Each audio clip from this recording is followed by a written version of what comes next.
مساء الخير يا دودز، واهلا وسهلا بيكم في قناه بلوت تويست. والنهارده هفكركم باهم 25 حدث من الموسم الاول لازم تفتكروها قبل احداث الموسم الثاني من مسلسل هاوس اوف ذا دراجون. فيلا سريعا كده نبتدي الحلقه. اول حاجه كان في ملك اسمه جيهيرس. الملك ده مات وكان في 2 ورثه للحكم. اول وريث هو سيده اسمها رينيس او الملكه غير المتوجه. تاني وريث هو فيسيريس تارجيريان، واللي فاز هو فيسيريس علشان شعب ويستروس ما قبلش ان واحده ست هو اللي تقوده. فيسيريس عنده اخ اسمه ديمون. الاخ ده قوي جدا ومحبوب جدا بين عامه الشعب، وعنده بنت اسمها رانيرا. ولما ماتت مامة رانيرا قرر ان هو يتجوز تاني عشان يجيب ابناء ذكور ويحكموا مكانه، فاتجوز بنت المساعد بتاعه وكان اسمها أليسنت هايتاور. تالت حاجة كان في شخصية مهمة جدا معانا اسمها كاريوس فالاريون. الشخصية دي كانت قوية جدا وكان المسمى بتاعها هو تعبان البحر، وكان هو السبب ان عائلة الفالاريون دي تبقى اقوى واغنى عائلة في الممالك السبع كلهم بسبب ال9 رحلات التجارية اللي هو عملهم. بس كان في مشكلة وقتها بتحارب عائلة الفالاريون، وهي وجود حرب ثلاثية مشتركة عليه. بس هو كان رافض الحرب علشان مش عايز يخش في مشاكل مع المدن الحرة. رابع حاجة كان المفروض ان رانيرا تختار حارس شخصي ليها، والمشكلة ان كريستيان كول ده السلاله بتاعته ما كانتش اقوى سلاله، فكان ده شيء غريب شويه.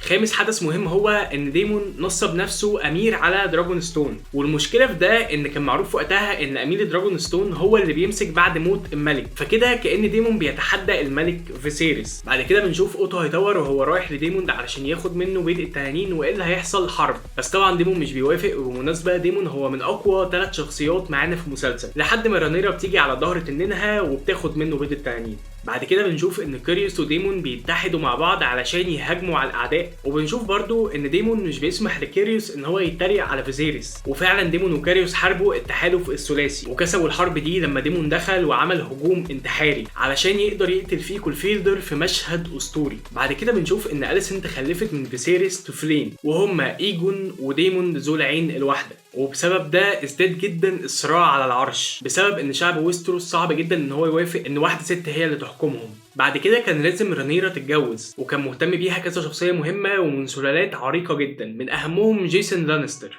وده اول شخصيه من سلاله لانستر تظهر في المسلسل. بس اوتو هايتاور اللي هو ايد الملك او المساعد بتاعه طلب من فيسيريس ان هو يجوزها بايجون ابن أليسنت اللي هي بنته، بس طبعا علشان فرق السن الكبير جدا بينهم فيسيريس ما وافقش، فاختار الملك ان هو يجوزها للينورد فاليريان. فوافقت رانيرا بس بمقابل ان الملك يعزل اوتو هايتاور من المنصب بتاعه، فوافق الملك واتجوزت رانيرا من لينورد فاليريان. بس جوازهم كان سوري وكانوا متفقين ان كل واحد يعيش حياته زي ما هو عايز. وبالمناسبه لينورد فاليريان كانت توجهاته الجنسيه مش مظبوطه. بعد كده بنشوف ديمون وهو داخل لفيسيريس علشان يعتذر منه على اللي هو عمله وان هو حكم دراجون ستون واخد بيت التنانين، ففيسيريس بيوافق على اعتذاره وبيقبله تاني في بيته. ولما ديمون رجع ودى رانيرا مواخير واماكن للدعاره، وكانوا هيغلطوا مع بعض بس ده ما حصلش، فلما رجعت غلطت مع كريستيان كول، وطبعا دي تعتبر كارثه. بعدها بنشوف ان اوتو هايتاور في احد الجواسيس بتوعه قال له اللي حصل، بس رانيرا طبعا انكرت ده. بس ديمون بعدها كذب على فيسيريس وقال له ان هو عمل ده مع رانيرا، فطردوا فيسيريس من البلاط الملكي.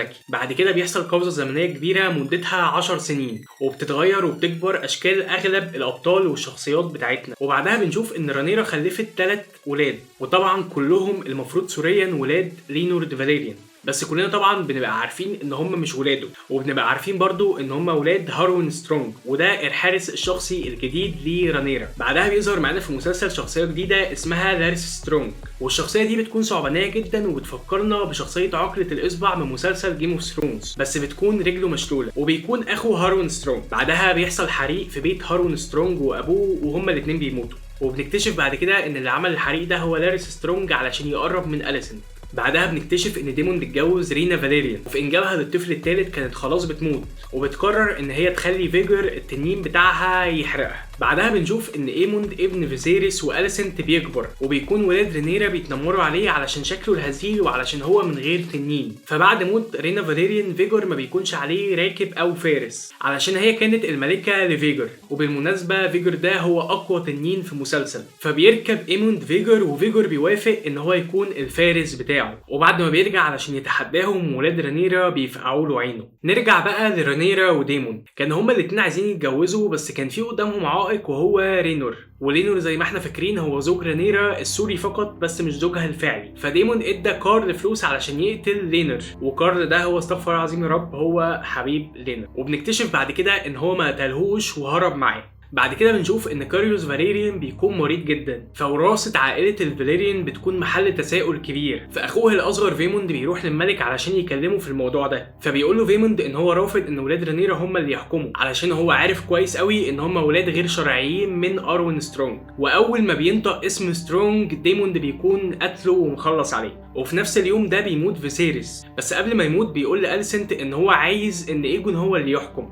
بس طبعا بنبقى كلنا عارفين ان فيسيريس متلخبط ما بين أليسنت وما بين رينيرا، وفاكر ان رينيرا هي اللي قاعده جنبه. وبعدها بيموت فيسيريس. بعدها بيتوج ايجون ملك لويستروس، وفي نفس الوقت ده رينيس اللي هي الملكه غير المتوجه بتكون أليسنت حبساها، بس بتعرف تهرب وبتركب على ظهر التنين بتاعها وبتكسر القاعه اللي كان ايجون بيتوج فيها كملك. وبعدها بتروح لرينيرا وبتقول لها على تتويج ايجون. فرينيرا اللي كانت حامل في الوقت ده من ابنها الرابع عامه والاول من ديمون بتسقط ابنها، وبيتعصب ديمون جدا وبيبقى عايز يحارب أليسنت بطريقه مباشره، بس رينيرا بترفض وبتبقى عايزه تحل الموضوع بشكل سياسي اكتر. فبتقرر ان هي تودي ولادها الاثنين كرسل لسلالات كبيره علشان يقفوا معاهم في الحرب، واحد لراك العاصفه وجيس لرحله طويله هنشوفها في الموسم الثاني. في رحله لوك لراك العاصفه بيشوف ان ايموند رايح لنفس المكان، وبالمناسبه لوك هو اللي فقع عين ايموند. وبنشوف ان عائله البراسيون فعليا اتفقت مع ايموند، وبيرفض عرض لوك، وده بسبب ان ايموند هيتجوز بنت من بنات البراسيون. وفي الاخر بعد ما بيخلصوا بنشوف ان فيجر قتل لوك، بس ده كان من غير تحكم من ايموند. فالخبر بيوصل لرينيرا وبعدها الموسم الاول بيخلص كده. ده كان يعتبر ملخص سريع لاهم احداث الموسم الاول.